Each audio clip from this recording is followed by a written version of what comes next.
நீங்க ட்ரேட் பண்றீங்க, ஒரு நாட்டுல இருக்கிற ஒரு நபர் ஒரு கம்பெனியோட நீங்க பண்ண போறீங்க அப்படின்னா, நீங்க என்னென்ன பொருள் அவங்க கிட்ட பண்ண போறீங்களோ, என்னென்ன பொருளுக்கான வழிகள் உங்கள்கிட்ட இருக்கோ, அது என்னென்ன மாரி பண்ண போறீங்க அப்படிங்கிறத மிக தெளிவா டாக்குமெண்ட் வாய்ஸ் அவங்களுக்கு நீங்க தெரியப்படுத்தணும். இத்தனை பீஸுக்கான ஒரு கார்ட்டூன், இத்தனை கார்ட்டூன் சேர்ந்து ஒரு பைலட்ல வரும். இப்படியான பேக்கிங்கை நான் பண்ணி கொடுப்பேன்.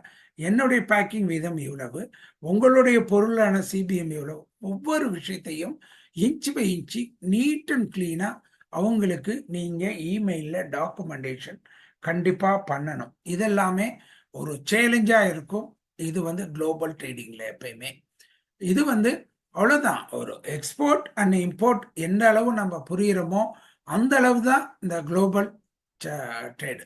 குளோபல்ங்கிறது என்ன? நம்மளை சுத்தி இருக்கக்கூடிய பக்கத்து வீட்டுக்காரங்க, நம்ம ஒரு வீடு, நம்மளை சுத்தி பக்கத்து வீடு, ஒரு வீட்டுல குடுக்கல் வாங்கல், இவ்வளவுதான் இந்த குளோபல். ரொம்ப எல்லாம் பயப்படவே தேவையில்ல. இதை எல்லாத்தையுமே நம்ம உட்காந்து 10 நிமிஷம் ஆலோசிச்சோம் அப்படின்னா நமக்கான வழிகள் ரொம்ப அழகா தெரியும்.